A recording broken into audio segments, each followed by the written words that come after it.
চারিদিকে এখন শুধুই নির্বাচনী নাটক। রাজপথে, টকশোতে, সামাজিক মাধ্যমে সব জায়গায় একটাই প্রশ্ন ঘুরপাক খাচ্ছে, এবারের নির্বাচনে কার আগে কে যাবে।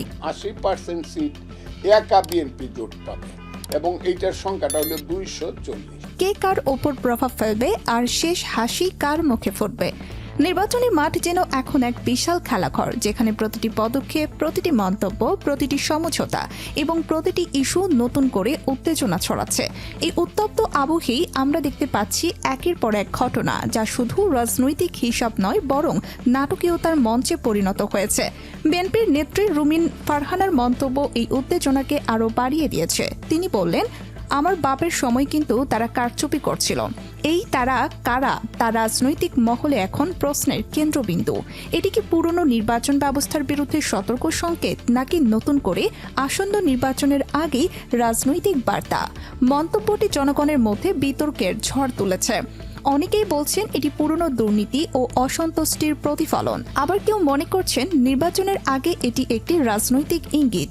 মাঠ পর্যায়ের রাজনীতি আরও তীব্র রূপ নিচ্ছে।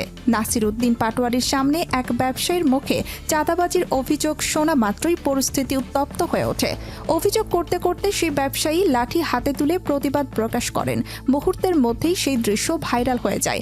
এমন ঘটনা শুধু ব্যক্তিগত অসন্তোষ নয়, বরং রাজনৈতিক মাঠে চাঁদাবাজি, ক্ষমতার চাপ এবং রাজনীতির বাস্তব চিত্রকে সামনে আনে।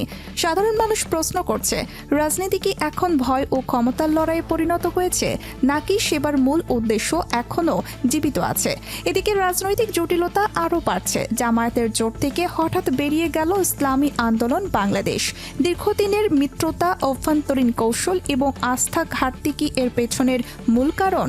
বিশ্লেষকরা বলছেন, শুধু আদর্শিক দূরত্ব নয়, আসন বন্টন, নেতৃত্বের একছত্র আধিপত্য এবং অংশীদারদের মত অপেক্ষার ফলেই এই ভাঙন অনিবার্য হয়ে উঠেছে। গাজী আতাউর রহমান সরাসরি জামায়াতের কর্মকাণ্ডকে দায়ী করছেন। তার ভাষায়, জোটের ভেতরে অংশীদারদের অবমূল্যায়ন, রাজনৈতিক বাস্তবতা না বোঝে এবং একক কর্তৃত্বের প্রবণতা এই ধ্বংসের মূল কারণ। ফলে যে জোট একসময় শক্তিশালী বিকল্প মনে হতো, তা এখন নিজস্ব দ্বন্দ্বের কারণে দুর্বল হয়ে পড়েছে। এবারের নির্বাচন শুধু ভোটের লড়াই নয়, এটি আস্থা, বিশ্বাস, আধিপত্য এবং টিকে থাকার লড়াই। কে আগে মাঠে নামবে, কে শেষ পর্যন্ত টিকে থাকবে, কে কাকে ফাঁদে ফেলবে, এই নাটকের চূড়ান্ত দৃশ্য এখনও অনিশ্চিত। প্রতিটি রাজনৈতিক পদক্ষেপ, প্রতিটি সমঝোতা এবং প্রতিটি মন্তব্য নতুন সংকেত তৈরি করছে। ভোটাররা আগ্রহী, কর্মীরা সক্রিয়, সাধারণ জনগণ নাটকীয় এই রাজনীতির অংশ হয়ে উঠেছে।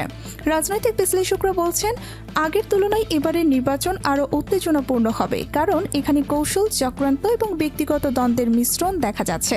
সব মিলিয়ে স্পষ্ট, রাজনীতির এই খেলা কেবল একটি নির্বাচন নয়, এটি আস্থা, বিশ্বাস এবং ক্ষমতার লড়াই। কে আগে মাঠে নামবে, কে শেষ পর্যন্ত টিকে থাকবে, কে কার উপর প্রভাব ফেলবে, সবই এখন অজানা। এই পরিস্থিতিতে আমাদের প্রত্যেকের দায়িত্ব সচেতন থাকা, ঘটনা পর্যবেক্ষণ করা এবং তথ্যভিত্তিক সিদ্ধান্ত নেওয়া। নির্বাচনকে কেন্দ্র করে নাটক, বিতর্ক, চক্রান্ত এবং বিচ্ছেদ এখন যেন একটি চলমান নাট্যরূপে পরিণত হয়েছে, যা সাধারণ মানুষ ও রাজনৈতিক বিশ্লেষকরা উভয়ই উৎসাহের সঙ্গে পর্যবেক্ষণ করছে। আপনার মতামত আমাদের জানান, ভিডিওটি লাইক করুন, কমেন্টে আপনার প্রতিক্রিয়া লিখুন এবং চ্যানেলটি সাবস্ক্রাইব করুন। সর্বশেষ রাজনৈতিক আপডেট, গুরুত্বপূর্ণ স্কিপ নিউজ এবং সরাসরি ভিডিও আপডেট পেতে আমাদের সাথেই থাকুন।